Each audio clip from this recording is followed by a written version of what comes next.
Hello friends, आज हम आपके लिए लेकर आए हैं एक बहुत ही इंटरेस्टिंग टॉपिक जिसको आप जानते हैं आर्टिकल्स के नाम से। आर्टिकल करने से पहले आपको डिटरमाइनर्स क्या होते हैं ये पता होना चाहिए। डिटरमाइनर्स की हम एक बहुत ही बेहतरीन वीडियो बना चुके हैं जिसका लिंक मैं नीचे डिस्क्रिप्शन में दे दूंगा। आप आर्टिकल्स से पहले डिटरमाइनर को समझिए कि डिटरमाइनर क्या होते हैं। अगर आपको डिटरमाइनर्स की नॉलेज हो जाती है तब आप आर्टिकल्स अच्छे से समझ पाएंगे। तो चलिए चलते हैं आर्टिकल्स पे। आर्टिकल्स क्या होते हैं? Once there was a king, the king was wise. यहाँ पे एक सेंटेंस लिखा हुआ है और आप अच्छे से जानते हैं कि ए, एन और द को हम आर्टिकल्स बोलते हैं और इस सेंटेंस में दो आर्टिकल्स का प्रयोग भी हुआ है। एक जगह आ का, सेकंड जगह द का। तो आ और द आर्टिकल्स का यहां पर यूज हुआ है। तो आ क्यों यूज हुआ है और द क्यों यूज हुआ है, यही हमने सीखना है इस वीडियो में कि आर्टिकल्स का प्रयोग कहां पर कैसे होता है। तो जब भी हम ये कहते हैं कि कोई आ रहा है, कोई लड़का आ रहा है, कोई लड़का का मतलब एनी बॉय, और एनी की जगह हम ये भी कह सकते हैं अ बॉय इज कमिंग, एक लड़का आ रहा है। मतलब कि वह लड़का हमारे लिए नॉन स्पेसिफिक है। Non specific is not known to us, हमारे लिए फैमिलियर नहीं है, हम उसको जानते नहीं हैं, हमें उसके बारे में पता नहीं है। लेकिन जब हम ये कहते हैं द बॉय इज कमिंग, तो इट मीन्स हम उस लड़के को जानते हैं, पहचानते हैं। तो जो द है वो यूज होता है स्पेसिफिक चीजों के लिए, पर्टिकुलर थिंग्स के लिए। और चीज क्या होनी चाहिए? नाउन होना चाहिए। क्योंकि डिटरमाइनर के टॉपिक में हम कर चुके हैं कि डिटरमाइनर हमेशा नाउन से पहले आता है और आर्टिकल भी क्या है? एक डिटरमाइनर है। तो यहां पर मैंने कहा once there was a king, एक बार एक राजा था, मतलब कोई राजा था, हमारे लिए एक अननोन है, अनफैमिलियर है, नॉन स्पेसिफिक है। लेकिन जब हमने उसके बारे में जान लिया कि once there was a king, हम क्या यूज कर रहे हैं फिर? The king was wise. इसका मतलब अब ये किंग हमारे लिए क्या हो गया? नॉन हो गया है, हम इसको जानने लगे हैं, वो हमारे लिए फैमिलियर हो चुका है। तो स्पेसिफिक और नॉन स्पेसिफिक चीजों को डिफाइन करने के लिए हम किसका प्रयोग करते हैं? आर्टिकल्स का प्रयोग करते हैं। आर्टिकल्स का प्रयोग क्यों होता है ये हमने जान लिया, प्रयोग कैसे होता है इसको हम आगे जानेंगे। तो आइए चलते हैं इसकी डेफिनेशन पर जो हमने इस एग्जांपल से क्रिएट कर ली है। क्या डेफिनेशन है? An article is a determiner word. Determiner क्यों लिखा? क्योंकि ये डिटरमिन करता है, ये डिटरमाइनर है। जैसे बहुत सारे डिटरमाइनर्स हैं, पॉजेसिव डिटरमाइनर्स, डेमोन्स्ट्रेटिव डिटरमाइनर्स, ऐसे ही क्या है? आर्टिकल्स डिटरमाइनर्स हैं। तो ये एक डिटरमाइनर वर्ड है। An article is a determiner word which is used before a noun, जो एक नाउन से पहले, किंग क्या है? नाउन, नाउन से पहले यूज होता है। किंग क्या है? नाउन, नाउन से पहले यूज होता है। Which is used before a noun to tell, क्या बताने के लिए यूज किया जाता है? वेदर इट इज स्पेसिफिक और नॉन स्पेसिफिक, कि जो ये नाउन है ये स्पेसिफिक है या नॉन स्पेसिफिक है, ये बताने के लिए आर्टिकल का प्रयोग किया जाता है। यहां पर देखिए नाउन एक ही है, यहां पर भी किंग है, यहां पर भी किंग है, लेकिन एक चीज किसी एक पर्सन के लिए नॉन स्पेसिफिक हो सकती है, किसी दूसरे के लिए स्पेसिफिक हो सकती है। दिस इज अ मार्कर, आपके लिए नॉन स्पेसिफिक है, आप इसको जानते नहीं है, लेकिन मैं इसे जानता हूं, द मार्कर मेरे लिए स्पेसिफिक है। तो आर्टिकल क्या है?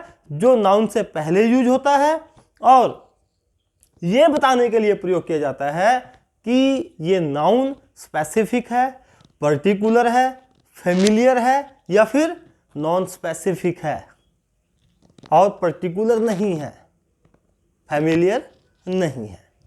तो आइए अब हम इसके टाइप्स के बारे में जानेंगे कि how many types are there of articles. अक्सर सभी लोग ये सोचते हैं कि there are 3 types of articles, कि 3 टाइप के आर्टिकल्स होते हैं, एक आ, एक एन, एक द। लेकिन आर्टिकल्स के टाइप्स हैं वो हैं 2 टाइप्स, एक इंडेफिनिट आर्टिकल और एक definite article. Definite article the, जो स्पेसिफिक नॉन चीज़ों के बारे में, फैमिलियर चीज़ों के बारे में बताता है, उसे हम बोलते हैं डेफिनिट आर्टिकल, और वो है द। दूसरा है इनडेफिनिट, जो नॉन स्पेसिफिक नाउन के बारे में इंफॉर्मेशन देता है कि अब अगर आपको ए या एन का प्रयोग कहीं पे मिलता है तो इसका मतलब है कि इसके बाद जो नाउन आएगा, इस डिटरमाइनर के बाद जो नाउन आएगा वो नॉन स्पेसिफिक है। और अगर आप द का यूज कहीं मिल रहा है तो इट मीन्स कि द के बाद जो नाउन आ रहा है वह स्पेसिफिक है। अब ए और एन का मतलब होता है वन, सिंगल, और द का यूज होता है स्पेसिफिक नाउन को बताने के लिए। आपने बहुत किताबों में पढ़ा होगा, आपको सिखाया गया होगा कि जो ए और एन है उनका रिलेशन वाउल साउंड से है, कि वाउल अगर कहीं पर आ जाए उससे पहले आप एन का प्रयोग करें, और अगर वाउल साउंड नहीं है, कॉन्सोनेंट आ जाए तो आप अ का प्रयोग करें। और इस बारे में बहुत सारे डाउट्स हैं जिनको आज हम क्लियर करने वाले हैं। तो आइए पहले हम देखते हैं कि ए और एन के क्या क्या यूजेस हैं, क्या क्या इसके प्रयोग हैं। अभी तक हमने क्या देखा कि आर्टिकल्स 2 टाइप्स के होते हैं, डेफिनिट आर्टिकल और इनडेफिनिट आर्टिकल। इनडेफिनिट आर्टिकल आपका ए और एन होता है। तो ए और एन, इसको आ भी बोलते हैं आप, आ, ए और एन, इनमें से किसका प्रयोग होगा, आ लगेगा या एन लगेगा, इसको सीखने के लिए एक टेक्निकल बात सीखनी बहुत जरूरी है। अभी तक हमें क्या सिखाया जाता रहा है कि जहां पर इंग्लिश अल्फाबेट में से ये 5 जो अल्फाबेट हैं उनको वाउल कहते हैं, स्वर कहते हैं। हिंदी में क्या है, स्वर। कि जहां पर ये स्वर साउंड, जहां पर ये स्वर से शुरू हो जाए कोई भी वर्ड तो उससे पहले क्या लगाना है, एन लगाना है, और अगर इनसे शुरू ना हो तो आ लगा दो। लेकिन धीरे धीरे समझ में आने लगा कि इनको लिखा होना जरूरी नहीं है, इनकी साउंड आनी चाहिए। क्या आनी चाहिए, इनकी साउंड। फिर हमें समस्या ये हुई कि इनकी साउंड कहाँ आती है, कैसे आती है। भाई साउंड तो बोल करके आएगी, हम बोलेंगे तब हमें इनका पता चलेगा कि इनकी साउंड आ रही है या नहीं आ रही है। उसमें भी बहुत समस्याएं आई, उसमें भी दिक्कतें आई कि इन्हीं की साउंड आ रही है या नहीं आ रही है। अब उसका एक तोड़ निकाला है, एक ट्रिक पैदा की है कि आप इनको भूल जाइए, फॉरगेट।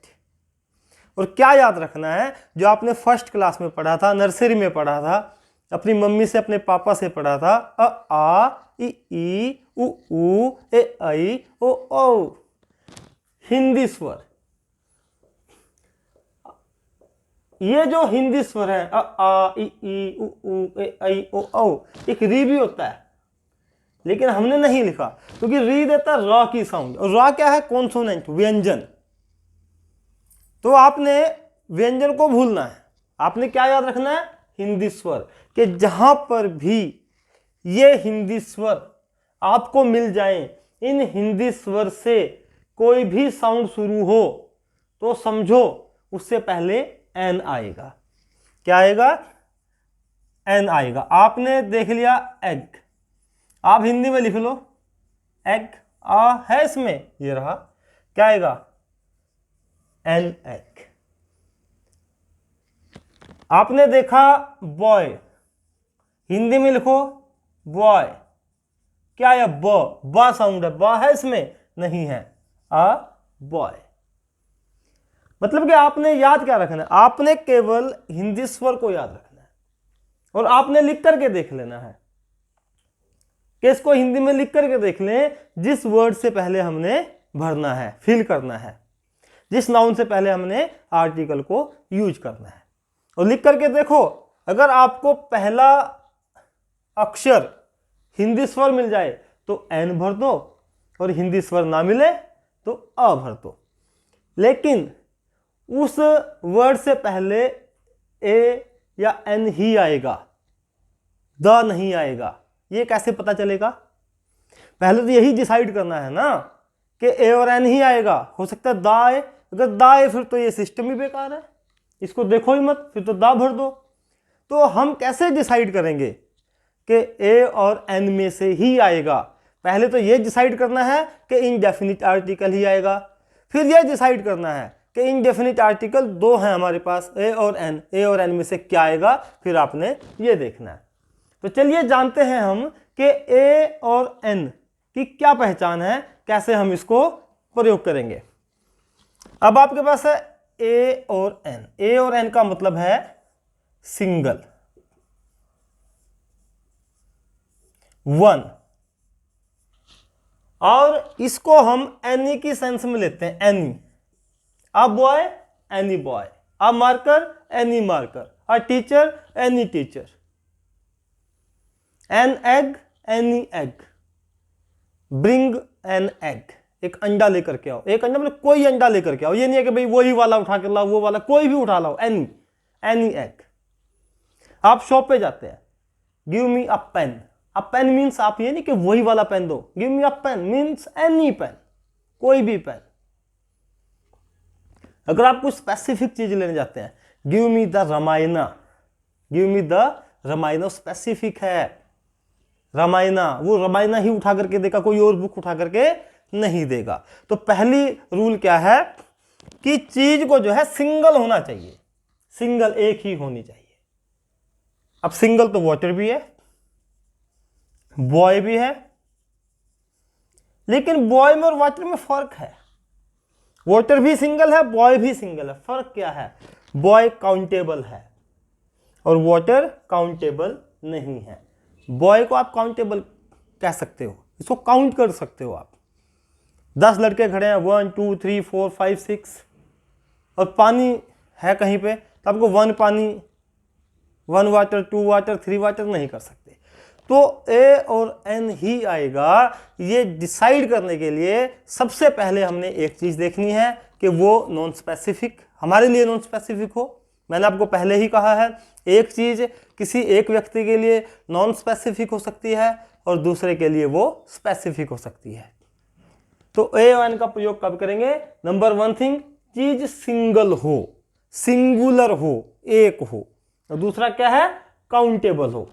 अगर मैं बॉयज लगा दूंगा तो काउंटेबल तो बॉयज भी है, लेकिन बॉयज प्लूरल हो जाता है, और प्लूरल से पहले ए और एन का प्रयोग नहीं कर सकते, क्योंकि ए और एन का मतलब तो क्या है? 1, सिंगल।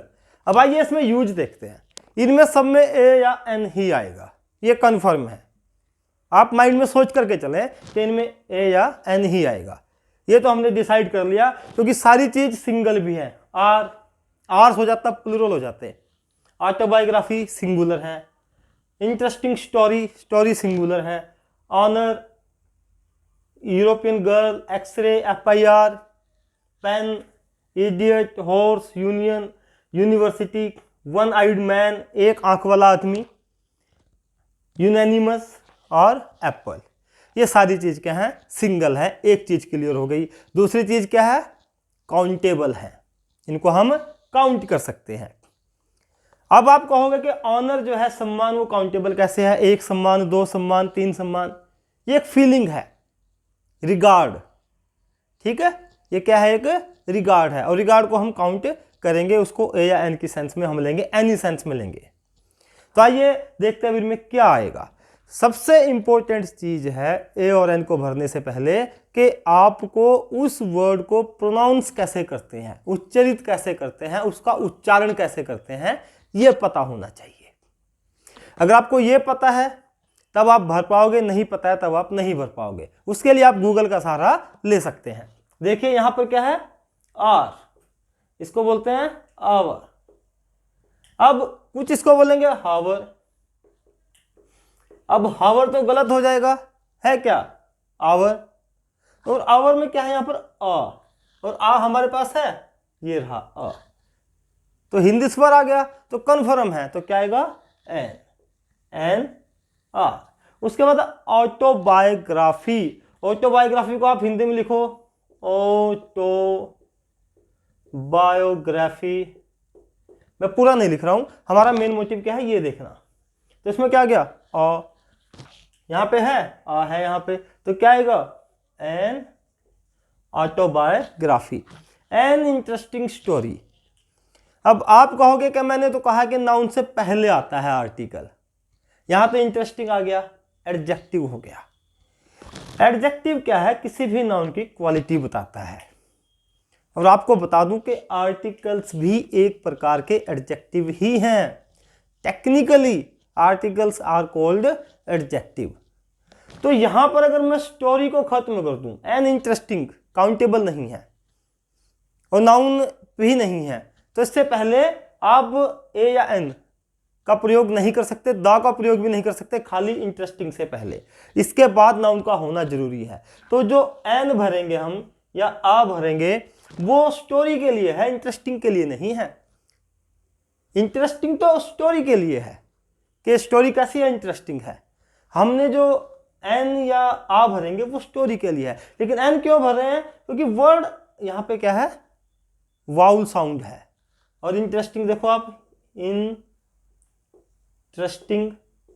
ऐसे हम इसको लिखेंगे तो सबसे पहले क्या आता है ई। ई हमारे पास यहां है ई, ये रहा ई, तो क्या आएगा एन इंटरेस्टिंग स्टोरी। उसके बाद क्या है an honour. Honour, an honour, H जो है साइलेंट है। कई वर्ड्स में साइलेंट होते हैं, जैसे आप एक वर्ड लिख लो थम, THUM बी, बी साइलेंट है, थम, बी बोला ही नहीं जाता। तो यहां पर क्या है एच साइलेंट है, और ये क्या है ऑनर, और आ है यहां पर, ये देखो यहां है, तो क्या आएगा एन ऑनर। आगे डैश यूरोपियन गर्ल, वो यूरोपियन गर्ल की क्वालिटी है, एडजेक्टिव है। और मैंने आपको बताया कि ये इसके लिए प्रयोग हुआ है। इसके लिए तो हम इसको इंडिकेट करने के लिए एनी यूरोपियन गर्ल, कोई भी यूरोपियन लड़की, तो उसके लिए अ या एन का प्रयोग करेंगे। तो यहां पर हम अगर देखें वाउल कि भाई ई है, एन भर देते हैं, गलती कर देते हैं। लेकिन आपको सिंपल सा रूल बताया है कि आपने क्या करना है, उसको हिंदी में लिख करके देख लेना है। हिंदी में लिखो या पे बड़ऊ की मात्रा यूरोपियन। यूरोपियन में या सबसे पहले क्या लिखते हो आप, या, फिर ऊ की मात्रा। ऐसे तो नहीं करते ना कि पहले ये फिर ये तो गलत हो जाएगा। तो आप पहले या लिखते हो फिर यू, तो सबसे पहले या, और या हमारे पास इसमें है नहीं है। तो या क्या है, व्यंजन है। सिंपल सा फॉर्मूला है, व्यंजन साउंड है, व्यंजन की ध्वनि है आ और स्वर ध्वनि है तो एन। तो यहां पे क्या आएगा यूरोपियन, आ यूरोपियन गर्ल। यही आपने ध्यान रखना है कि आपने लिखे हुए पे नहीं जाना है, जो लिखा हुआ है उसको नहीं देखना है, जो बोला जा रहा है, जो साउंड आ रही है। आगे देखिए एक्स, एक्स तो व्यंजन है, कॉन्सोनेंट है, लेकिन अगर हम हिंदी में लिखें तो क्या आएगा एक्स ए, यहां पर है, ये रहा, तो क्या आएगा एन एक्सरे, एन एक्सरे। आगे फिर एफ आ गया, एफ क्या है कॉन्सोनेंट है। और सिंपल सा रूल आपको बताया हुआ होगा कभी से कि भाई कॉन्सोनेंट आ जाए तो आ भर दो और वाउल आ जाए तो एन भर दो। लेकिन यहां आ तो आएगा नहीं, F I R, F I R, F I R, तो ए आ गया, तो क्या आएगा an F I R. Pen, pen, तो क्या आ गया आ। अब आपने ऐसे साउंड देख लिया, इधर आप भर सकते हैं an idiot, E, an idiot. अगर थम से पहले देखें आ थम, आ थम, क्योंकि था की साउंड है। और यहां पर हॉर्स, आ हॉर्स, हा की साउंड है, किसकी साउंड है हॉर्स। डैश यूनियन, यूनियन, अगर वैसे देखें यू, पिछले रूल से चलोगे आप आ भर दोगे, तो रूल हमने यही तो बताया आपको, आ यूनियन, क्या है यूनियन, यूनियन या आ गया, और या हमारे पास इसमें नहीं है। यूनिवर्सिटी, यूनिवर्सिटी में भी या आ गया, आ यूनिवर्सिटी, आ वन आइड मैन, आ क्यों आया, वन आइड मैन, आप वन आइड, आप कहोगे कि यहां पे तो पहले ही वन है, आ क्यों भरा, जो व्यक्ति है उसकी एक आंख है, एक आंख वाला व्यक्ति। यस्टरडे आई सा आ, कल मैंने देखा एक, कौन, वन आइड मैन, एक आंख वाला आदमी। तो ये वन आइड मैन के लिए यूज हुआ है। तो यहां पर क्या आएगा, अ वन आइड मैन, ये क्या, यूनैनिमस, यूनैनिमस एक मत होना, सभी का विचार एक ही हो, इसका अर्थ होता है एक मत होना। यूनैनिमस में यूनैनिमस, यू या आ गया तो क्या आएगा, आ, और एन एप्पल। आई होप कि आपको ये कंसेप्ट समझ में आ गया होगा कि हमने ये कैसे डिसाइड करना है कि एन आएगा या अ आएगा। आपने इन वाउल्स को नहीं देखना है, आपने क्या देखना है, वाउल साउंड देखनी है, आपने स्वर देखना है। और उसके लिए भी आपको मैंने बता दिया कि आप हिंदी में लिख करके देख लीजिए। अगर हिंदी में आपको लिख करके अ आ ई उ ए ऐ ओ औ ये मिल जाए तो आप एन का प्रयोग करेंगे, नहीं तो आप आ का प्रयोग करेंगे। ये तो हमने ये सीखा है कि आ आएगा या एन आएगा, लेकिन आ और एन में से ही आएगा, ये कैसे डिसाइड करेंगे, द भी तो आ सकता है। तो इसके लिए हमारे पास कुछ रूल्स हैं, कुछ नियम हैं, वो मैं आपको बताने जा रहा हूं। आइए अब जानते हैं कि आपको कैसे पता चलेगा ए आएगा एन आएगा। ये तो आपको लग गया पता कि द भी आ सकता है। तो हम ए एन और द तीनों के रूल साथ के साथ करेंगे। पहला सेंटेंस देखिए, he earns 700 rupees dash week. इसका अर्थ क्या है कि वह 700 रुपये कमाता है डैश वीक, एवरी वीक, हर हफ्ते। आप हर सप्ताह, पर वीक बोल सकते हो। तो पर की सेंस में, एवरी की सेंस में, जब भी आपको प्रत्येक, एवरी या पर की सेंस मिले तो आप ए एन का प्रयोग कर सकते हैं। यानी कि जब भी आपको किसकी सेंस मिले, एवरी की या पर की सेंस मिले, तो आप ए या एन में से ही प्रयोग करेंगे। इसका मतलब है कि वह एक हफ्ते में 700 रुपये कमाता है। ओके, तो यहां पर क्या आएगा, he earns 700 rupees a week या एन वीक, आएगा आ वीक, क्योंकि जब आप वीक को हिंदी में लिखोगे तो क्या आएगा, वह आएगा। यानी कि जब आपने ये डिसाइड कर लिया ना कि ए या एन में से आना है, वो तो बाद में डिसाइड हो जाएगा कि उनमें से क्या आना है। आप हिंदी में लिख करके देख लो, he earns 700 rupees dash week a week. अगर milk cost 60 rupees dash litre, इसका क्या मतलब है कि दूध की कीमत 70 रुपये प्रति लीटर, पर लीटर। मैंने आपको बताया जहां एवरी या पर की सेंस हो वहां पर आप ए या एन का यूज कर सकते हैं। तो ये डिसाइड हो गया कि ए या एन में से एक आएगा, दोनों में से क्या आएगा, आप इसको हिंदी में लिख करके देख सकते हैं। ला, पहली साउंड क्या आती है, ला एक कॉन्सोनेंट है, तो क्या आएगा 60 रुपीज अ लीटर। आगे क्या है, mangoes are sold by dash kilo. आप शॉपकीपर के पास जाते हो, आप उसको पूछते हो आम क्या भाव दिए। क्या भाव दिए का मतलब क्या होता है कि कितने रुपए प्रति किलो का हिसाब से दिए। दूध क्या भाव दिया, मतलब आप 1 लीटर का रेट पूछ रहे हैं। तो यहां पर वो बता देता है कि मिल्क कॉस्ट 60 रुपीज आ लीटर, लेकिन यहां पर है कि मैंगो को कैसे बेचा जाता है, उसकी यूनिट क्या है, उसका मेजरमेंट क्या है। Mangoes are sold dash kilo, ये तो है नहीं कि भाई 1 किलो में बेचे जाते हैं, नहीं, मैंगोज 1 किलो में नहीं बेचे जाते, मैंगोज किलो में बेचे जाते हैं। बनानाज दर्जन में बेचे जाते हैं, मिल्क लीटर में बेचा जाता है, ऑयल गैलन में बेचा जाता है। तो पेट्रोल आप लेने जाओगे तो किस में मिलेगा, गैलन में मिलेगा। तो यहां पर क्या है, mangoes are sold by the kilo. जब सेंस पर की या एवरी की ना हो, प्रत्येक की ना हो, मतलब जब आपको रेट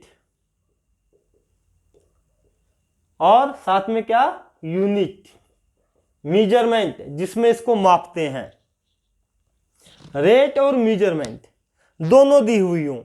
सिंपल सा रूल है, एक तरफ रेट दे रखा है, एक तरफ मेजरमेंट दे रखी है, आप ए या एन में से भर दो। लेकिन जब केवल मेजरमेंट दे रखी है, किलो, लीटर, दर्जन, तब आपने द भरना है। क्या भरना है? द। तो mangoes are sold by the kilo, cloth is sold by the metre. कपड़ा कैसे बेचा जाता है? मीटर में बेचा जाता है। तो ये बात आपने ध्यान रखनी है। जब रेट दे रखा है तो एन, जब रेट ना दे रखा हो तो the. I have dash regard for my teachers.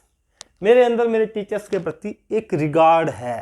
अब रिगार्ड को हम काउंट तो कर नहीं सकते 1 2 3 4 5, लेकिन मैंने आपको कहा था कि कुछ चीजें ऐसी होती हैं जो फीलिंग होती हैं। जैसे वहां पर ओनर था, ओनर, एन ओनर। तो यहां क्या? रिगार्ड। दूसरे सेंटेंस में देखिए, she has dash sympathy for me. उसके अंदर मेरे लिए कुछ सिंपैथी है, कुछ मतलब हल्की फुल्की सिंपैथी है, एनी सिंपैथी है। तो जब सम के सेंस में कोई चीज आ जाए, सम कि कुछ है, कुछ मतलब एनी, तो वहां पर आप ए या एन का प्रयोग करेंगे।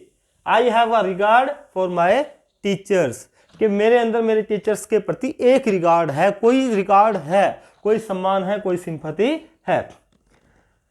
जब आपके घर आपके दोस्त मिलने के लिए आते हैं, आपके फैमिली मेंबर्स को नहीं जानते, उनका नाम क्या है? राम है, और वह आपके घर पे मिलने जाते हैं, आप घर पे नहीं हैं, और जैसे ही आप घर आते हैं तो आपको बाहर से ही आपके फैमिली का कोई सदस्य बता देता है कि क्या बताता है? ये कहता है कि राम आया है। नहीं, क्या कहता है? कोई राम नाम का आदमी आया है आपसे मिलने, क्योंकि वे तो राम को जानते ही नहीं, आप जानते हो। चलो राम आ गया, उन्होंने बोल दिया कोई राम नाम का आदमी आया है, कोई मिस्टर राम नाम का आदमी आया है। पहली बार में तो बड़ा रिगार्ड देंगे ना, रिस्पेक्ट करेंगे, फैमिली मेंबर्स भी पता नहीं कौन होगा। जब सेकंड टाइम राम आएगा तो घर वाले ये नहीं कहेंगे कोई राम नाम का आदमी आया है, ये कहेंगे कि राम आया है, क्योंकि उन्होंने उसको पहली बार देख लिया था। तो जब पहली बार, फॉर द फर्स्ट टाइम, आप किसी के साथ इंट्रोड्यूस होते हैं तो उसके लिए आ या एन का प्रयोग होता है। A mister Ram has come to meet you. कोई मिस्टर राम नाम का आदमी, कोई, नॉन स्पेसिफिक, पर्टिकुलर नहीं है, तो उसके लिए आप क्या यूज करेंगे? आ या एन का यूज करेंगे। तो यहां तो मिस्टर है, मिस्टर में माँ, मिस्टर तो माँ आता है, इसलिए आ का प्रयोग। फॉर द फर्स्ट टाइम, जब हम किसी से इंट्रोड्यूस होते हैं। उसके बाद अगर सेकंड टाइम आएंगे तो सिंपल सी बात है, वैसे तो नाउन है मिस्टर राम, प्रॉपर नाउन है, प्रॉपर नाउन से पहले आर्टिकल का प्रयोग नहीं होता, लेकिन विशेष जगहों पर होता है। वो कहाँ होता है हम जान ही रहे हैं और आगे जानेंगे भी। तो यहाँ पर हमने एक विशेष आपको जगह बता दी, जब आप पहली बार किसी से इंट्रोड्यूस होते हैं तो ए या एन का प्रयोग कर सकते हैं। What dash intelligent girl, what dash beautiful scenery.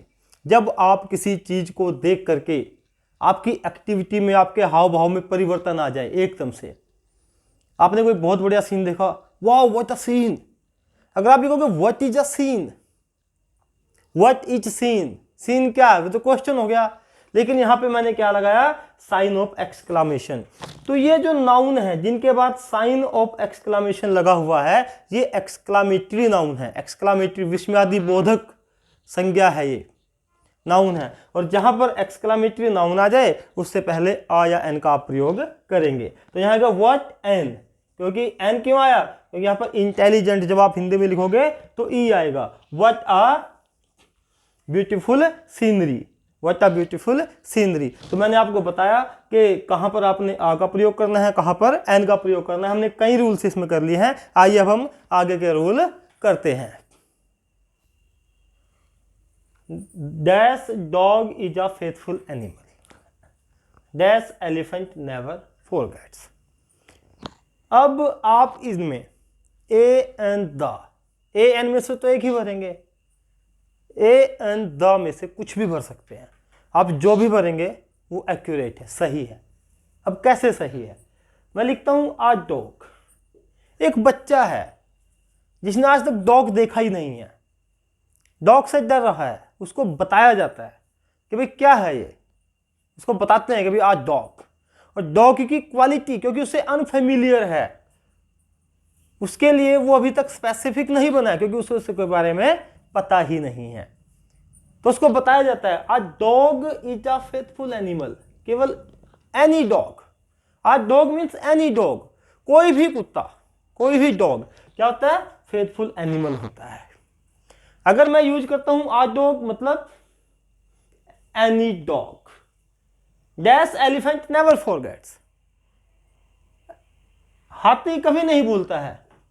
An elephant मतलब any elephant, an elephant means any elephant, क्योंकि मैंने कहा है अ और एन का मतलब ही एनी है, कोई भी डॉग है फेथफुल एनिमल होता है, कोई भी एलिफेंट है नेवर फॉरगेट्स कभी नहीं भूलता है। लेकिन जब हम द लगा देंगे, द का अर्थ होगा सभी हाथी, सभी dog.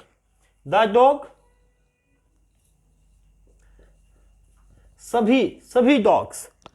The elephant,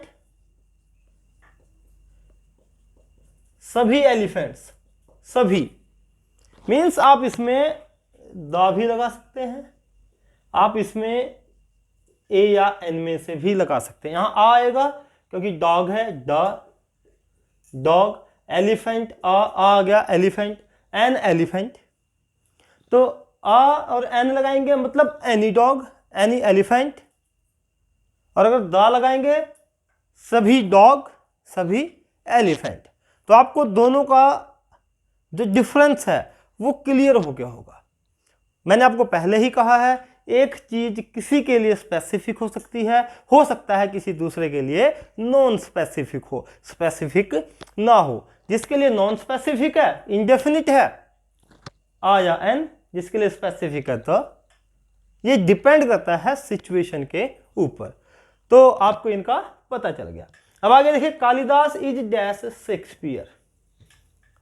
Kalidas is dash Shakespeare. आपने इंग्लिश में मेटाफर, रूपक अलंकार को देखा है। रूपक अलंकार क्या होता है? रूपक अलंकार होता है कि इसमें हम कंपैरिजन तो करते हैं, लेकिन कंपैरिजन इस तरह की होती है कि दोनों को एक दूसरे में आरोपित कर देते हैं, एक दूसरे में मिक्स। कैसे? यहां पर देखिए आप, कालिदास इज अ शेक्सपियर, इसका अर्थ क्या है कि कालिदास ही शेक्सपियर है। अब कालिदास की तुलना शेक्सपियर के साथ की गई है कि Kalidas is a Shakespeare. Kalidas क्या है? शेक्सपियर है। Kalidas is equal to Shakespeare. जो महत्व शेक्सपियर का है, जो इंपॉर्टेंस, वही कालिदास की है, यह बताया है। अगर मैं दूसरा सेंटेंस आगे इसमें देखें आप, fifth sentence, Kalidas is dash Shakespeare of India. इसका मतलब क्या है कि कालिदास भारत का शेक्सपियर है। Kalidas is dash Shakespeare of India, क्योंकि यहां कालिदास को एक एरिया में बांध दिया है, एक एरिया, उसका स्पेसिफिक एरिया बता दिया है कि भाई भारत का शेक्सपियर है।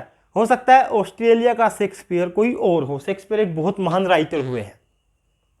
शेक्सपियर के साथ कालिदास की तुलना कर दिया, कंपैरिजन कर दिया कि Kalidas is the Shakespeare of India. जब आप किसी वस्तु को, चीज को, नाउन को, किसी भी परिस्थिति को एक एरिया में बांध देते हैं, तब वहां पर आप, और कंपैरिजन हो रहा हो, तो आप वहां पर द का यूज करेंगे।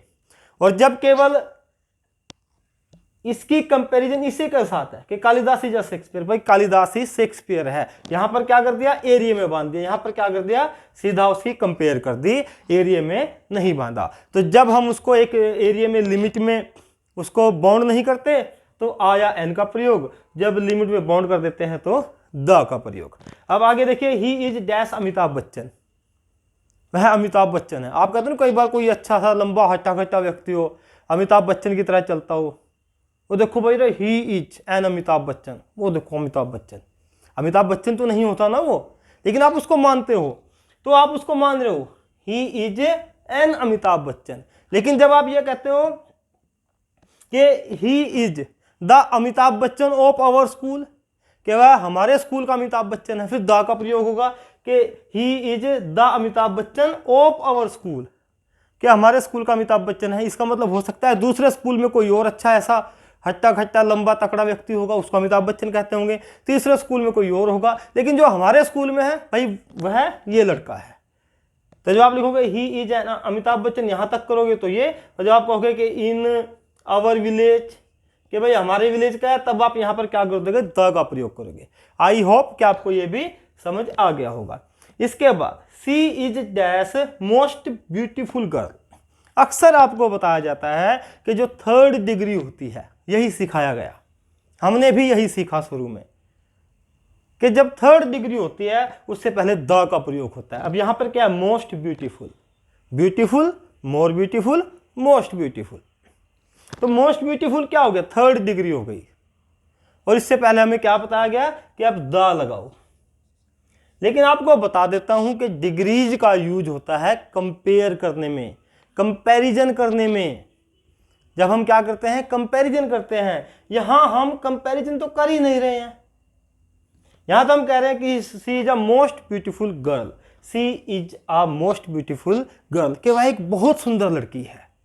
हम किसी के साथ तो कंपेयर कर ही नहीं रहे हैं कि उससे सुंदर है, उससे सुंदर है, या इन लड़कियों से सुंदर है। बस केवल एक बात कह रहे हैं कि she is dash most beautiful girl, कि वह एक बहुत सुंदर लड़की है, वह कोई एनी मोस्ट ब्यूटीफुल गर्ल। तो इसमें जब आपको ये लगे कि थर्ड डिग्री तो है लेकिन कंपैरिजन नहीं है, केवल बताया गया कि बहुत सुंदर लड़की है, तो आप क्या करोगे, आ या एन का प्रयोग करोगे। और यहां पर आएगा आ, क्योंकि जब आप मोस्ट लिखते हो तो मां से शुरू होता है।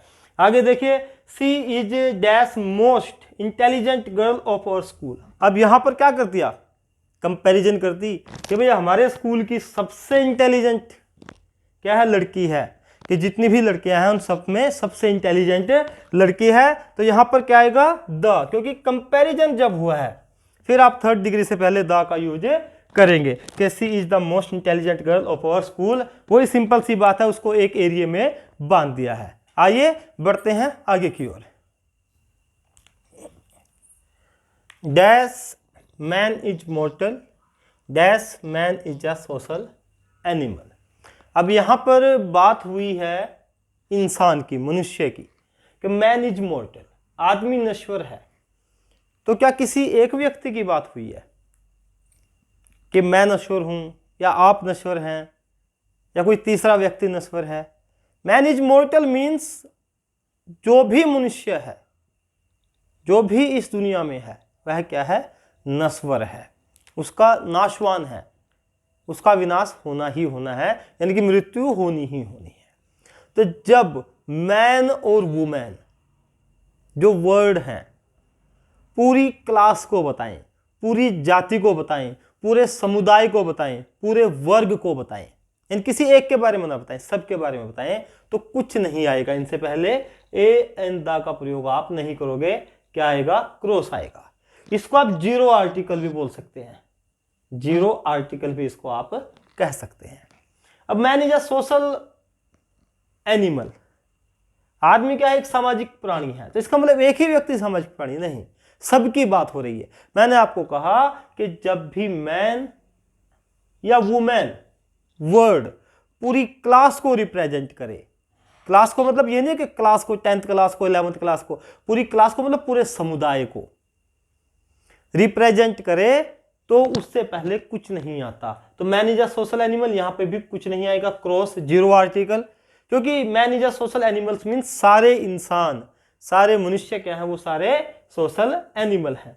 आगे देखिए, dash women is an ornament of a house.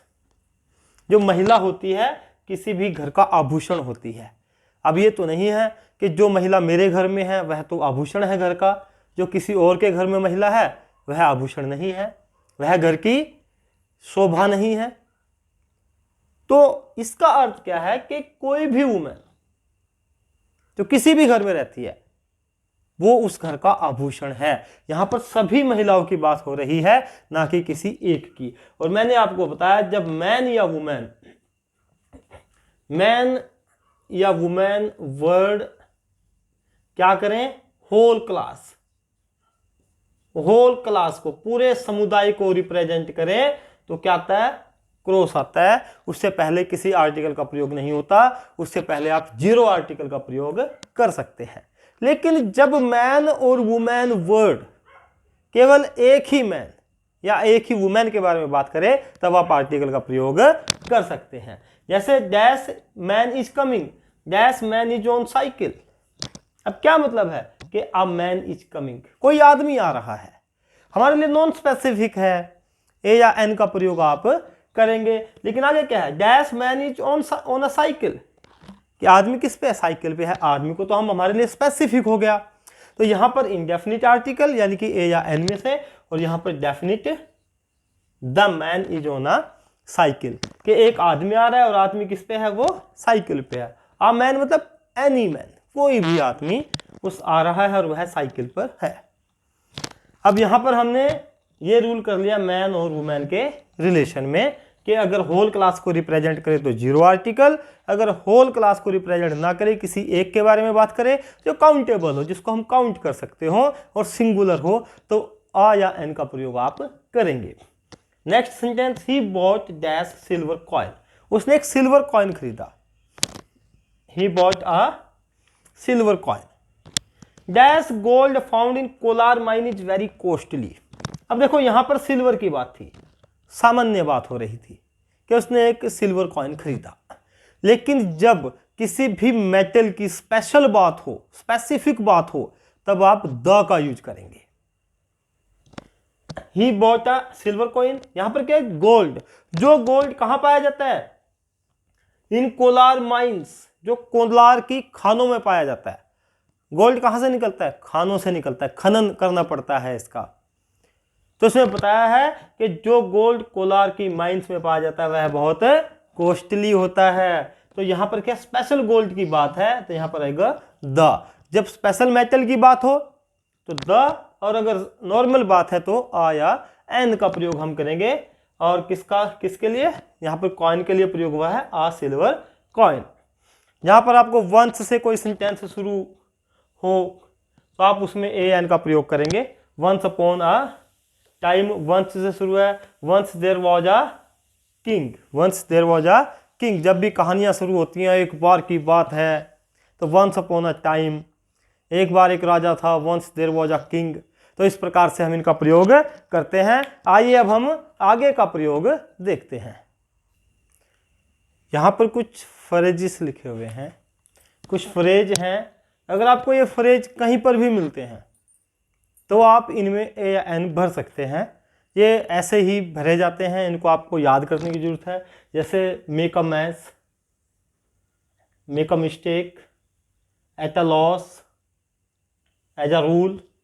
As a rule अक्सर बात करते हैं teacher, as a rule you know, कि भाई रूल के हिसाब से आप जानते हैं। अ सोर थ्रोट, और make an effort, please make an effort to solve this sum, ऐसे कहा जाता है। मेक एन एफर्ट क्या है, एक फ्रेज है। मेक अ नॉइस, टीचर बोलते हैं डोंट मेक अ नॉइस। तो यहां पर आप इनका प्रयोग कर सकते हैं। इसमें कोई समझाने वाली ज्यादा विशेष बात नहीं है। On an average square pen, हाँ जो इंपॉर्टेंट चीज है वो देख लीजिए। I have dash black and dash white goats, मेरे पास ब्लैक कलर दे दिए दो, एक काला और एक सफेद। इसका मतलब दो मतलब हो सकते हैं कि एक ही गोट हो जो काले रंग के भी और सफेद रंग के भी हो, उसमें दो रंग हो एक ही गोट में, काला और सफेद, ये भी हो सकता है। और ये भी हो सकता है कि मेरे पास एक काले रंग की गोट है और एक व्हाइट कलर की गोट है। तो ये डिपेंड करता है सेंटेंस के ऊपर, कि सेंटेंस में देखिए I have dash black and dash white goats, यहां पर क्या लिखा, गोट्स। गोट्स मतलब ज्यादा है, प्लूरल। तो आई have a black and a white goats, मेरे पास एक काले रंग की और एक सफेद रंग की बकरी है। तो आपने ये विशेष तौर पर ध्यान देना है कि इस प्रकार के जब पजल वाले सेंटेंसेज आएंगे तो उनको ध्यान से करना है। नेक्स्ट में देखिए I have dash black and dash white goat. अब गोट क्या है, एक ही है, तो आप क्या करोगे, I have a black and white goat, यहां पे क्रॉस आएगा, यहां पे जीरो आर्टिकल आएगा। क्यों आएगा, क्योंकि यहां पर एक ही बकरी की बात हो रही है, यहां पर एक ही चीज की बात हो रही है, एक ही बकरी की। I have a black and white goat. आइए कुछ रूल्स द के कर लेते हैं। देखिए dash old should be cared, आपको बताया है कि डिटरमाइनर है वो नाउन से पहले आता है, लेकिन ओल्ड तो यहां पर नाउन नहीं है। लेकिन इसको नाउन कैसे बनेगा, ये इसमें आर्टिकल लगने के बाद ही नाउन बनेगा। यहां केवल अगर हम इसकी हिंदी करें, dash old should B care, जो बुजुर्ग हैं उनकी केयर की जानी चाहिए। अब बुजुर्ग मतलब एक बुजुर्ग से तो नहीं है, जो बूढ़ा व्यक्ति है, ओल्ड पर्सन है, वो केवल एक तो नहीं, मतलब सभी जितने भी बुजुर्ग हैं। तो जब सभी की बात होती है तो द का यूज होता है, the old should be cared, जो बुजुर्ग व्यक्ति हैं उनकी केयर की जानी चाहिए। आई सा एन ओल्ड मैन, यहां एक की बात हो गई। जब एक की बात है, सिंगुलर है, काउंटेबल है, ए या एन का प्रयोग। जब सब की बात है तो द का प्रयोग। द रिच, द रिच मतलब सभी अमीर, आर रिच एक अमीर। Yesterday I met a rich man, कल मैं एक अमीर आदमी से मिला। The rich should help the poor, the rich सभी अमीरों को, शुड हेल्प द पुअर सभी गरीबों की, द पुअर सारे गरीब, द पुअर। द सिक सभी बीमार, द हेल्दी सभी स्वस्थ। Mister Ram is a healthy person, एक हेल्दी पर्सन की बात हो गई। जब सब की बात होगी तो द, और जब एक की बात होगी तो अ या एन। तो यहां पर मैंने इसी वजह से द ओल्ड, और यहां पर एक की बात हो रही थी, एन का प्रयोग किया, यहां पे द का प्रयोग किया। The sick, the healthy, the poor, the rich. इस प्रकार से आप देख सकते हैं कि सेंटेंस में एक की बात हो रही है या सब की बात हो रही है। अगर dash Ram Sharma is very honest, dash Ram Sharma बहुत ऑनेस्ट है, और ये तो प्रॉपर नाउन है। प्रॉपर नाउन से पहले आप आर्टिकल का प्रयोग नहीं कर सकते, लेकिन कुछ सिचुएशंस ऐसी हैं जहां पर आपको आर्टिकल का प्रयोग करना पड़ता है, तो इसमें तो प्रयोग नहीं होगा। एक जनरल सी बात है कि Ram Sharma is very honest, Ram Sharma क्या है वो बहुत ऑनेस्ट है। आगे आ गया, he is not dash Ram Sharma I met yesterday. आप किसी की तरफ इंडिकेट करके कह रहे हैं कि यह वह राम शर्मा नहीं है जिससे मैं कल मिला था। हो सकता है राम शर्मा नाम के कई व्यक्ति हों, और कोई कह रहा है कि आप इस राम शर्मा से मिले थे। नहीं नहीं, मैं इस राम शर्मा से नहीं मिला था, मैं किसी दूसरे राम शर्मा से मिला था। तो जब राम शर्मा, जब कोई नाउन स्पेसिफिक हो जाए, स्पेशल हो जाए, विशेष हो जाए, और कई उस नाम के व्यक्ति हों और किसी एक की बात हो रही हो, तब आप आर्टिकल का प्रयोग करेंगे। और किस आर्टिकल का प्रयोग करेंगे? द का। ही is not the Ram Sharma, यहां पर आप प्रॉपर नाउन से पहले भी आर्टिकल का प्रयोग कर सकते हैं। इस प्रकार से अगर आपका सेंटेंस हो, अगर आपको विशेष बात उसमें बताई गई हो, he is not the Ram Sharma I met yesterday. अगर dash Sharmas have gone to Ambala, dash Sharmas, Sharmas मतलब किसी एक शर्मा की बात नहीं हो रही है, शर्माज मतलब बहुत सारे, एक शर्मा फैमिली। मिस्टर राम गुप्ता, अगर आप बोलोगे गुप्ताज, जितने भी गुप्ता फैमिली में मेंबर हैं। वर्माज, जितने भी वर्मा फैमिली में मेंबर हैं। तो ये पूरे फैमिली को इंडिकेट करता है।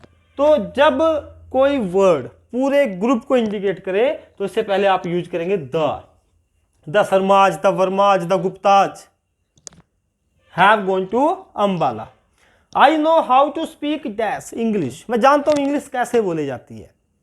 अब इंग्लिश क्या है? ये एक लैंग्वेज है। क्या है? लैंग्वेज है।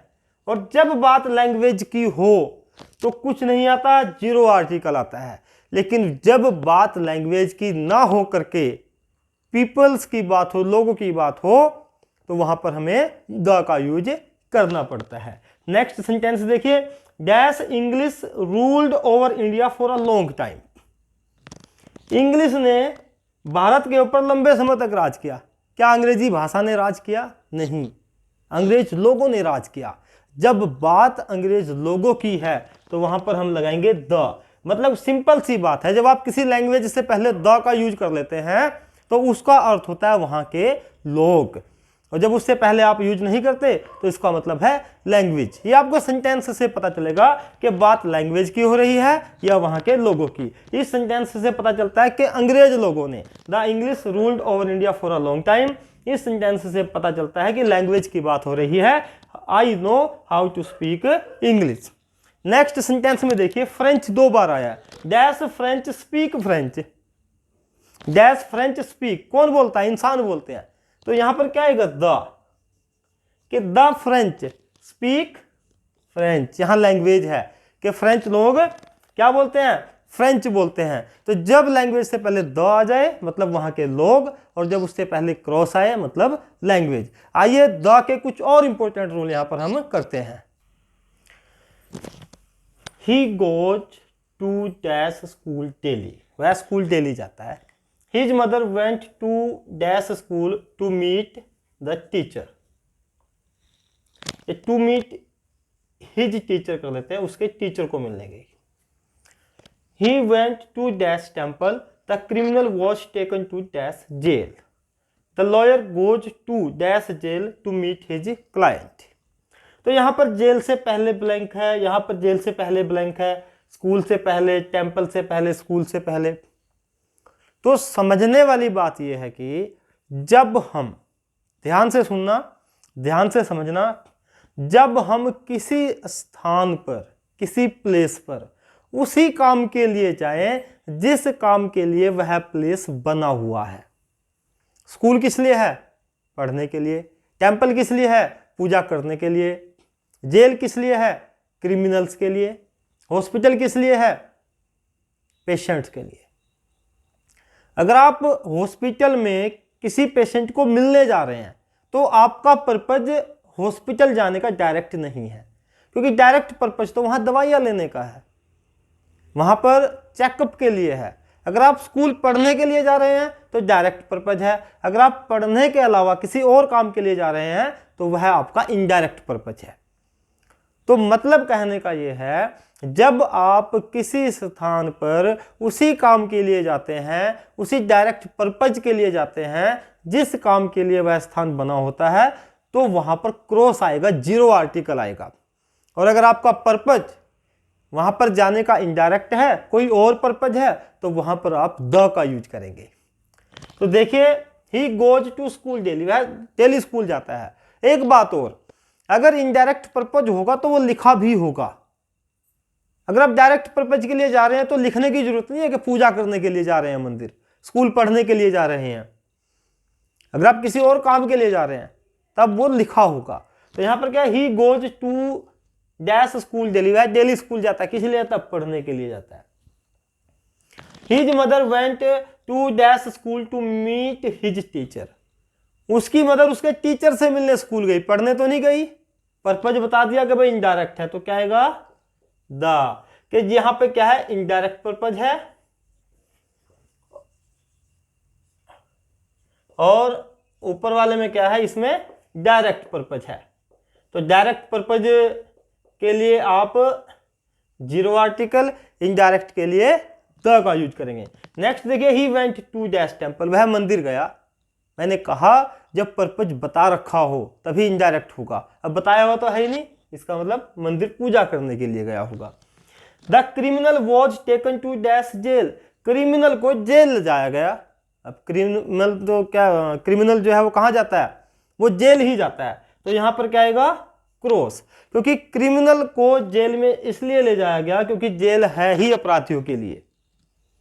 The lawyer goes to dash jail to meet his client, अब लॉयर क्यों गया, लॉयर तो अपने क्लाइंट को मिलने गया, जेल के डायरेक्ट पर्पज से तो गया नहीं, इसमें पर्पज बता दिया है, तो यहां क्या आएगा, द आएगा, jail to meet his client. अब ये तो हो गई उन जगहों की बात कि जहां पर आप डायरेक्ट पर्पज के लिए जाते हैं या इनडायरेक्ट पर्पज के लिए। अब आगे कुछ विशेष वर्ड्स हैं, आप उनको याद रख लीजिए। जैसे कि कहीं पे होल आ जाए या सेम आ जाए, सेम और होल से पहले हमेशा द आएगा, क्या आएगा, द। यानी कि आपके लिए रूल क्या बन गया कि कहीं पर सेम हो या होल हो, इससे पहले क्या लगाना है आपको, द लगाना है, ये रूल आपका। अगर कहीं पर हाफ आ जाए, ऑल आ जाए, तो इनके बाद आपने द लगाना है। हाफ और ऑल के बाद क्या लगाओगे आप, द लगाओगे। यानी कि सेम और होल से पहले हाफ और ऑल के बाद आप द का यूज करेंगे, इसमें कोई विशेष बात नहीं है, इसको आप याद रख सकते हो। आइए कुछ और रूल्स करते हैं जिनके बारे में अभी तक हमने चर्चा नहीं की। आइए देखिए कुछ सेंटेंसेस जो आपको अभी तक हमने नहीं बताए हैं। Today we will start dash last chapter, जहां पर ऑर्डिनल नंबर आ जाए। ऑर्डिनल क्या होता है? First, second, third, last, first, ये ऑर्डिनल नंबर होते हैं। इनसे पहले आप हमेशा क्या लगाओगे? द का यूज करोगे, तो इनको क्या बोलते हैं? Ordinal number. ओके, एक कार्डिनल नंबर होते हैं, ऑर्डिनल। कुछ लोकोक्तियां, मुहावरे, फ्रेजेस, प्रोवर्ब्स ऐसी होती हैं कि उनमें सेकंड डिग्री का यूज होता है, और सेकंड डिग्री से पहले उनमें हमेशा द का यूज होता है। The more the merrier, the higher you go, the higher you go, the cooler you it is, the cooler it is. तो ये क्या है इसमें? द हाइयर और द कूलर। अब बात आई है आगे एक इंस्ट्रूमेंट की। Ram plays dash flute very well. जब किसी इंस्ट्रूमेंट को बजाने की बात होती है, चलाने की बात होती है, तो उससे पहले आप द का यूज कर सकते हैं। Ram plays the flute very well, क्योंकि उसको बजाता है, उसको प्ले करता है। आगे ही बॉट डैश फ्लूट, लेकिन यहां पर प्ले करने की बात नहीं हो रही है, यहां पर उसको खरीदने की बात हो रही है। तो आप क्या यूज करेंगे? He bought a flute. अगर सिंगल फ्लूट की जनरल बात हो रही है, general flute is a good instrument, तो नॉर्मल बात है, तो उससे पहले आप आर्टिकल प्रयोग भी नहीं करेंगे। तो कब आप द का प्रयोग करेंगे, कब आप ए या एन का प्रयोग करेंगे, और कब आप किसी इंस्ट्रूमेंट से पहले प्रयोग नहीं करेंगे। कब नहीं करेंगे? जब इसकी एक सामान्य बात होती है। जैसे हम करते हैं harmonium is a good instrument, तो हारमोनियम से पहले आप द का यूज नहीं करेंगे, क्योंकि उसके बारे में एक जनरल बात हो रही है। ही प्लेज क्रिकेट, कोई भी गेम हो, स्पोर्ट्स हो, he plays golf, cricket, basketball, कुछ भी है, नॉर्मल बात हो रही है, उससे पहले आप आर्टिकल का प्रयोग नहीं करेंगे। एक विशेष बात, जब second degree plus of plus two का कॉम्बिनेशन हो, second degree stronger of plus two का कॉम्बिनेशन, यानी कि टू, केवल दो की ही बात हो, यहां पर हमेशा टू ही आएगा। सेकंड डिग्री ऑफ और प्लस क्या हो? टू हो, तो वहां पर सेकंड डिग्री से पहले आप हमेशा द का यूज करेंगे। Nitish is the stronger of the two boys, यानी कि दो में से क्या है? वो स्ट्रॉन्गर है, दो जो बॉयज हैं उनमें से क्या है? स्ट्रॉन्गर है। आगे देखिए, dash chairman has come, chairman आ गया है, यानी कि किसी विशेष व्यक्ति की बात हो रही है, चेयरमैन की, और जब उसकी बात होती है तो उससे पहले आप द का यूज करते हैं। द चेयरमैन हैज कम। लेकिन आगे क्या है? He was elected dash chairman, उसको चेयरमैन चुना गया। जब कहीं भी किसी सेंटेंस में इलेक्टेड आ जाए, सेलेक्टेड आ जाए, तो उसके बाद हम आर्टिकल का प्रयोग नहीं करते हैं। वहां पर क्या आता है? जीरो आर्टिकल आता है। तो यहां पे द चेयरमैन और यहां पर जीरो आर्टिकल चेयरमैन। आइए इसके मोस्ट इंपोर्टेंट जो अभी तक हमने नहीं किया है वो रूल हम करते हैं। अब यहां पर एक सेंटेंस लिखा हुआ है, dash steel is a matter. आगे लिखा हुआ I bought dash silver chain. आगे लिखा हुआ है dash gold imported from America is very costly. तीनों सेंटेंसेज में मैटर की बात की हुई है, मटेरियल की बात की हुई है, एक धातु की बात की हुई है। इसमें स्टील की, इसमें सिल्वर की, इसमें गोल्ड की। तो मैं आपको बता देता हूं, जब किसी भी धातु की नॉर्मल बात हो, सामान्य बात हो, तो उसमें कुछ नहीं आता, वहां पर क्रॉस आता है। Steel is a metal, gold is a metal, silver is a metal. लेकिन जब किसी धातु की विशेष बात हो तो द आता है। लेकिन जब उसकी एक ऐसी बात हो रही है कि जिसको आप काउंट कर सकते हैं, तो उसमें ए या एन होता है। जैसे I bought dash silver chain, मैंने एक सिल्वर चेन खरीदी, आ गया। लेकिन यहां पर क्या? गोल्ड, जो अमेरिका से इंपोर्ट किया गया, इनकी स्पेशल बात हो गई। गोल्ड तो इंडिया में भी है, अमेरिका में भी है, ब्राजील में भी है, ऑस्ट्रेलिया में भी है, लेकिन यहां बात किसकी है? अमेरिका से इंपोर्ट किए हुए गोल्ड की। यानी कि मैंने कहा किसी विशेष धातु की बात हो जाए तो धातु की क्या है कि गोल्ड तो है, लेकिन कहाँ से इंपोर्टेड है? अमेरिका से, वह बहुत कॉस्टली है, तो इसमें आएगा द। बात धातु की हो रही है तो मेटल से पहले हम क्रॉस भी यूज कर सकते हैं, ए एन का यूज भी कर सकते हैं और द का यूज भी कर सकते हैं। तीनों यूज मैंने आपको इसके बता दिए।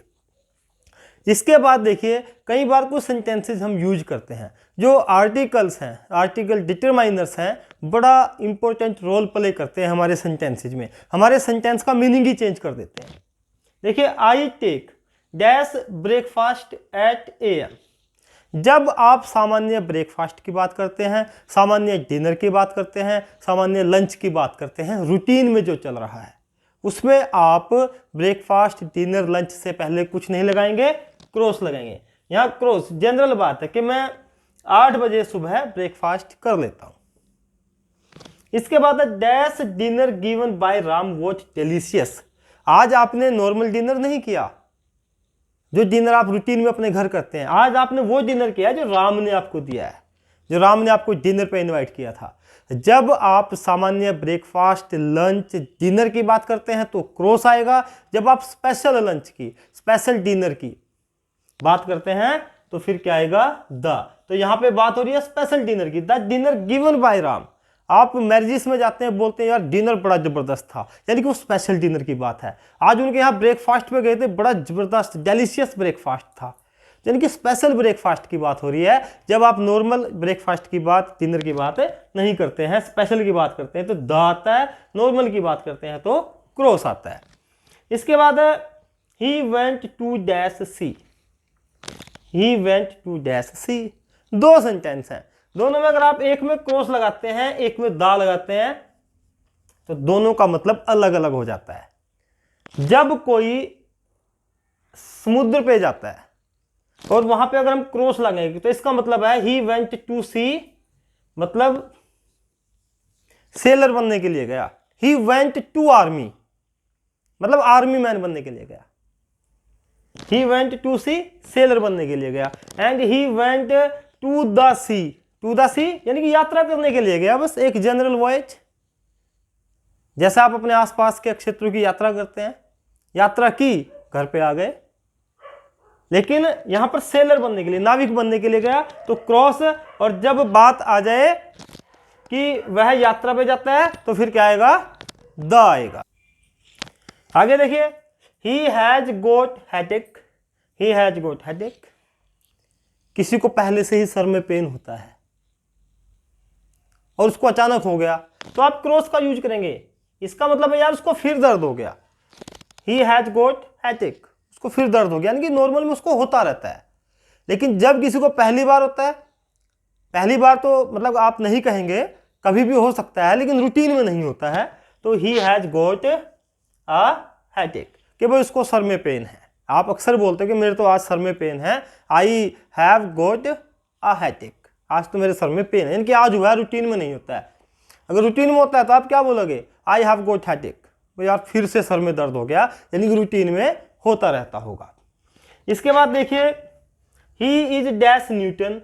ही इज डैश न्यूटन, अभी मैंने पीछे आपको सेंटेंस कराया था, कालिदास इज अ शेक्सपियर, लेकिन वो डिफरेंट था, वहां तो कंपैरिजन किया हुआ था, यहां पे कंपैरिजन तो है, लेकिन अगर आप क्रॉस लगा देंगे, ही इज न्यूटन का मतलब है कि वह ही न्यूटन है। आपका दोस्त खड़ा है सामने, करण, ही इज करण, वह करण है। लेकिन अगर मैं ये बोलता हूं ही इज अ न्यूटन, इसका मतलब यह नहीं है कि वह न्यूटन है, इसका मतलब है वह न्यूटन के जैसा है। जैसा न्यूटन था वैसा ही ये भी प्रतिभाशाली है, उसकी तरह ही जीनियस है। तो आपने आ लगाया तो मीनिंग ही चेंज हो गया, क्रॉस लगाया तो इसका मतलब क्या है? ये सिचुएशन पर डिपेंड करता है कि आप कैसी बात कर रहे हैं। आप कह रहे हैं ही इज न्यूटन, मतलब वही न्यूटन है। ही इज डॉक्टर कलाम, वह ही डॉक्टर कलाम है जो सामने खड़े हैं। लेकिन अगर मैं ये बोलता हूं ही इज अ डॉक्टर कलाम, मतलब वह डॉक्टर कलाम की तरह है, उसके जैसे हैं। आगे देखिए next sentence, he goes to play. अगर तो आप लगाएंगे यहां पर क्रॉस, जीरो आर्टिकल, तो मतलब है खेलने से, कि वह खेलने जाता है, यानी खुद खेलता है, खुद बैटिंग करता है, खुद बास्केटबॉल खेलता है, अपने आप चेस खेलता है, फिर तो क्रॉस आएगा। लेकिन अगर वह खेल देखने जा रहा है, खेलने नहीं जा रहा है, देखने जा रहा है, तो फिर आप क्या यूज करेंगे? ही गोज टू, आ भी यूज कर सकते हैं और द भी यूज कर सकते हैं। He goes to the play, he goes to a play, जब वह खेल को देखने जा रहा है। आप क्रिकेट मैच देखने जाते हो तो आप क्या यूज करोगे? I go to the play, I go to a play. ऐसे ही आगे, I am going to dash bed. अब बेड पे व्यक्ति क्यों जाता है? सोने के लिए जाता है। लेकिन कोई जरूरी थोड़ी है हर बार बेड पे सोने के लिए ही जाए, बैठने के लिए भी जा सकता है, बात करने के लिए भी बैठ सकते हैं। तो दोनों सिचुएशन अलग अलग हैं। लेकिन समझ लो टाइम रात का है, आप बोलते हो I am going to bed. अगर आप क्रॉस यूज करते हो, it means you are going to sleep, आप सोने जा रहे हैं। आप किसी को बताना चाहते हैं I am going to bed, अगर आप ये बोलेंगे ना तो इसका मतलब है कि आप सोने जा रहे हैं। इसका मतलब दूसरा समझ जाएगा कि अब इसको सोना है, अब इसके साथ बात नहीं करनी मेरे को, अब ये चाहता है सोना। अगर आप कहेंगे I am going to the bed, इसका मतलब है आप बेड पे सोने नहीं जा रहे हैं, आप बैठ के कुछ बातें करने जा रहे हैं, आप बैठ के कुछ किताब पढ़ेंगे, कुछ भी करेंगे, लेकिन सोएंगे नहीं।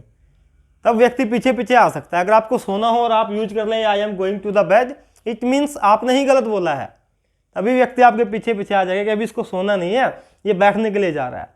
तो आइए कुछ और इंपॉर्टेंट रूल करते हैं जिनके बारे में आपको पहले भी पता है, आप पढ़ते आए हैं।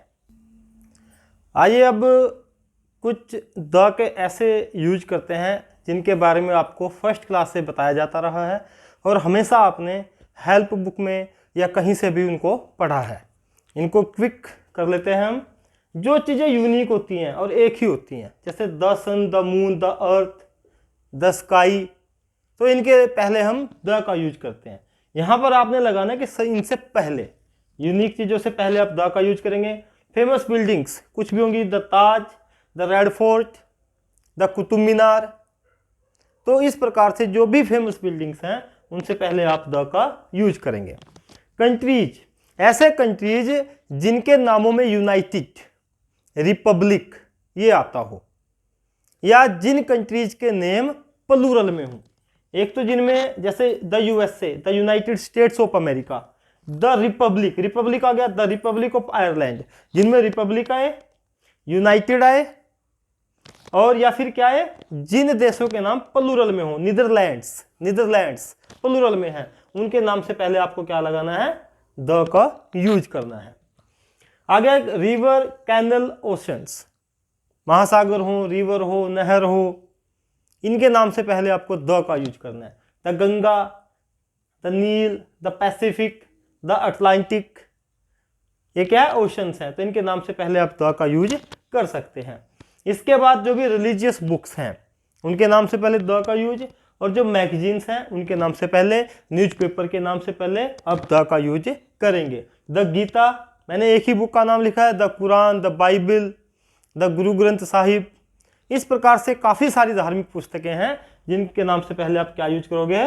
द का यूज करोगे। द ट्रिब्यून, न्यूज़पेपर का नाम है, the Hindustan times, the times of India, इनके नाम से पहले आप द का प्रयोग करोगे। The success mirror, success mirror एक मैगजीन का नाम है। द प्रतियोगिता दर्पण, वैसे अगर आप हिंदी में प्रतियोगिता दर्पण देखते हैं तो उसमें खाली लिखा होता है प्रतियोगिता दर्पण हिंदी में, लेकिन हम बात कर रहे हैं इंग्लिश में। अगर प्रतियोगिता दर्पण इंग्लिश में तो द प्रतियोगिता दर्पण, मैगजीन के नाम से पहले आप द का यूज करेंगे। एक विशेष चीज यहाँ पर ध्यान रखनी है कि अगर कोई रिलीजियस बुक है, और बुक को क्या होते हैं? रचनाकार होते हैं, लेखक होते हैं। अगर लेखक का नाम साथ में दिया हुआ है तब आप रिलीजियस बुक के नाम से पहले द का यूज नहीं करेंगे। द रामायण, खाली रामायण आ गई, द लगा दिया। लेकिन अगर आता है वाल्मीकि रामायण, फिर यहां पर द का यूज नहीं करेंगे। ये चीज आपको विशेष तौर से ध्यान रखनी है कि यहां पर वाल्मीकि रामायण है तो द का यूज नहीं, और खाली रामायण है तो उससे पहले द का यूज करेंगे। आगे आगे देखते हैं माउंटेन रेंजेस, जो पहाड़ियां हैं उनकी श्रृंखलाएं हैं, लेकिन ध्यान रखना है कि उनकी श्रृंखलाएं हमेशा प्लूरल में हों। हिमालयाज, हिमालय नहीं, हिमालयाज। आल्पस, एस लग गया, आल्पस, आल्पस आल्प पर्वत की श्रेणियां, तो उनसे पहले आप द का यूज करोगे अगर ये माउंटेन्स प्लूरल में हों। शिप का नाम है, ट्रेन्स का नाम है, आपको पता है, the Howrah express, the Janata express, the Titanic ship का नाम है, द विक्रांत। तो क्या है ये? ये शिप और ट्रेन्स के नाम है, इनके नाम से पहले आप द का यूज करोगे। इसके बाद है डायरेक्शंस, जैसे ईस्ट, वेस्ट, साउथ, ये क्या है, डायरेक्शंस है, इनके नाम से पहले आप द का यूज करोगे। लेकिन ध्यान रहे द का यूज तभी करोगे जब इनसे पहले क्या दिया हुआ, प्रेपोजिशन दी हुई हो। प्रेपोजिशन आपको पता है, इन, ऑफ, टू, ये सारी प्रेपोजिशन है। I am going to the east, to आ गया, प्रेपोजिशन आ गई, ठीक है। He is going in the east, in आ गया, प्रेपोजिशन अगर होगी तभी आप द का यूज करोगे। पार्टीज हैं बहुत सारी, आपको पता है, बहुजन समाज पार्टी, ये भाजपा, बीजेपी, तो इनके नाम से पहले जितनी पार्टीज है, the BJP, the Congress, the Janata Dal. आगे है बिफोर डेट्स, जो डेट्स होती हैं, तारीख, दिनांक होती है, उनके नाम से पहले आप द का यूज करोगे, लेकिन ध्यान रहे तभी करोगे। द सेकंड ऑफ, अगर बीच में क्या हो, ऑफ दिया हुआ हो, the second of October, the 12th of March. Government departments हैं हमारे बहुत सारे, जैसे the ministry of education, the ministry of finance, okay. तो इनके नाम से पहले आप क्या यूज करोगे, द का यूज करोगे। कुछ कलेक्टिव नाउन्स होते हैं, उनके नाम से पहले आप द यूज करोगे, the army, the police, the jury, the committee, इनके नाम से पहले आप द का यूज करोगे। कलर्स, लेकिन सभी कलर्स नहीं, ऐसे कलर्स जो लोगों के बारे में बताते हूँ, लोगों को रिप्रेजेंट करते हूँ। अब वाइट्स है, द वाइट्स, द वाइट्स अंग्रेज लोगों के लिए प्रयोग होता है, क्योंकि अंग्रेज लोग क्या हैं, गोरे लोग हैं, गोरे लोगों के लिए हम वाइट्स का प्रयोग करते हैं। द ब्लैक्स, जो काले लोग हैं उनके लिए ब्लैक्स का यूज करते हैं। तो केवल दो ही कलर है, व्हाइट और ब्लैक, इनके नामों से पहले अगर यहाँ पे प्लूरल में हो, द व्हाइट्स, द ब्लैक्स, तब आप द का यूज करोगे। ये मैंने आपको बता दिया है कि धार्मिक पुस्तक से पहले आप द का यूज करोगे, अगर राइटर का नाम साथ में है फिर नहीं होगा। हिस्टोरिकल इवेंट्स, कोई भी बैटल हो रखे हैं, कोई भी हिस्टोरिकल इवेंट है, उससे पहले आप द का यूज करोगे। द बैटल ऑफ पानीपत या फिर the quit India movement, Bharat छोड़ो आंदोलन। आई होप आपको पूरे आर्टिकल से समझ में आ गए होंगे। वीडियो काफ़ी लंबा बन चुका है, लेकिन आप इसे डिटेल में देखिएगा। अगर आप इसे डिटेल में देखेंगे तो आर्टिकल्स को देखने के बाद कोई बुक पढ़ने की आपको जरूरत नहीं पड़ेगी, किसी पूछने की जरूरत नहीं पड़ेगी। आई होप कि अब वीडियो को क्विट करना चाहिए। आप अगर अभी तक चैनल को सब्सक्राइब नहीं किया है तो इसे सब्सक्राइब कर दें, वीडियो को लाइक करें, शेयर करें और कमेंट जरूर लिखें, ताकि मुझे मोटिवेशन मिले और मैं आपसे इंस्पायर हूं और अच्छी वीडियोज आपके लिए बनाऊं। रेड बेल आइकन को जरूर प्रेस करें। Thank you, have a nice time.